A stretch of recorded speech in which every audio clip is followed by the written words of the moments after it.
year three. I mean, what's the biggest thing you want to be able to accomplish with this defensive unit this preseason?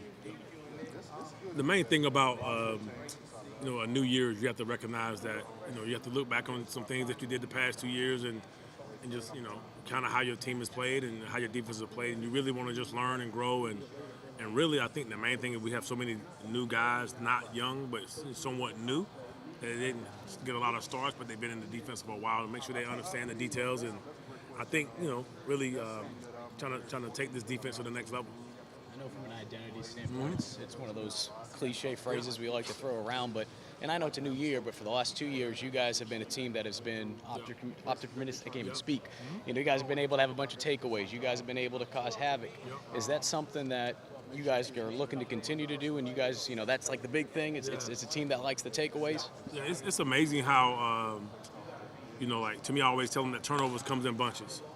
We get one at practice, next thing you know, it ends up being a four practice turnover day. Same thing in games. Turnovers come in bunches, but we definitely want to continue the trend. I think that's a great trend. I think it kind of solves some other issues that you may have, and just getting the ball back to your offense and great timing and keeping points off the board. And I think keeping that trend will be great to add on to some other improvements. And I've talked to Torian Gray about it, but DQ Smith, he seems like one of those players. And I've talked to Robin Bacon about it, just that background of having that quarterback IQ when he was at Spring Valley. How have you seen him grow just since last year, and how big will it be for him to be able to take that next step as a sophomore? I think the growth with DQ is one of the most impressive things that I've seen, because I always knew he was a smart player. I knew he was a good football player. But when you get a chance to watch them really dive into the details of the defense, where it's taken other guys 2 to 3 years in this defense to understand certain levels to it. And I think that those guys are doing a great job of just understanding what we want. And I think that growth is really, really big.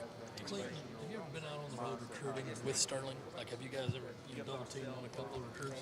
Yes, I've been with Sterling. I've been with almost every coach on this staff. I think maybe minus a couple, but I've been with every coach on the defensive road. I've been the coach with Sterling. I haven't I've been in not as many homes with them, but we all go our separate ways a lot. But we also see each other around recruiting too. But you definitely know you better have your energy up when you're with Sterling, which I love that, because it kind of brings a little bit of the youth out of me a little bit. He's about 10 years younger than me, so he keeps me up to date on the new music that's out there that I may not know about. I'm still listening to Jay-Z and Lil Wayne. He knows about all. Nothing wrong with that. He knows about the little babies and the young boys and all that stuff. So I don't know that stuff, but he knows. So it's been fun riding with him, just staying up the game, But so what's it like, trying to kind of catch up with that energy, and just Yeah. how have you seen him kind of work a kid, work with the parents, all that stuff? To me, I think recruiting is really if you can be yourself. He has a great personality. I've known him for a long time. He always was.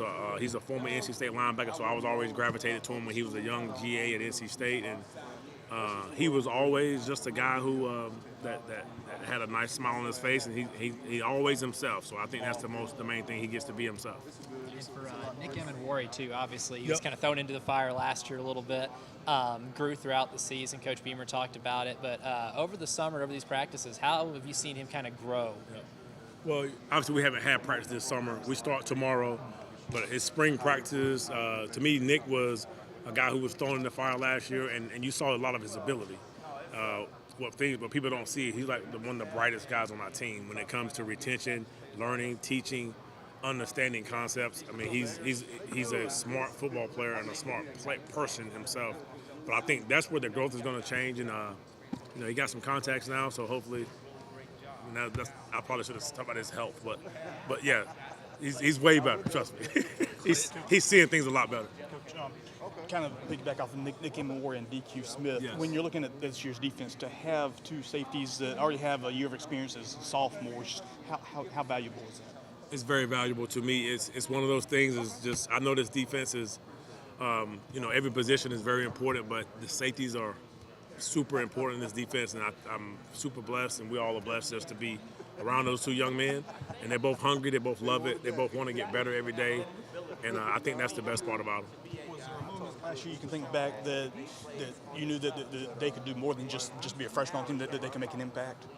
It was obviously Nick played in the Arkansas game, had almost 20 tackles, I think. DQ first couple games at nickel, and you're like, wow, he's really out there playing like he's been around before. Then he made a play at Missouri. They called a pass interference on him in Missouri, and an interception. I thought that was a very athletic play. He just looks like a grown man out there when he really wasn't. So it's impressive.